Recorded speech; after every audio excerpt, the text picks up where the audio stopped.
तमाम बादशाहत अल्लाह ही की है, आसमानों की भी और जमीन की भी।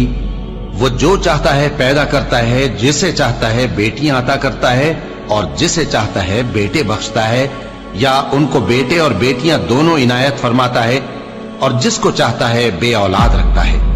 वो तो जानने वाला है, कुदरत वाला है, और किसी आदमी के लिए मुमकिन नहीं कि अल्लाह उससे बात करे मगर वही के जरिए या पर्दे के पीछे से, या कोई फरिश्ता भेज दे तो वो अल्लाह के हुक्म से जो अल्लाह चाहे इल्का करे। बेशक वो बुलंद व बरतर है, हिकमत वाला है। और इसी तरह हमने अपने हुक्म से तुम्हारी तरफ रूहुल कुदस के जरिए से कुरान भेजा है।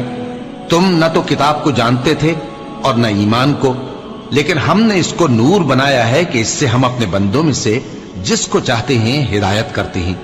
और बेशक ए नबी तुम सीधा रास्ता दिखाते हो, यानी उस अल्लाह का रास्ता जो आसमानों और जमीन की सब चीजों का मालिक है।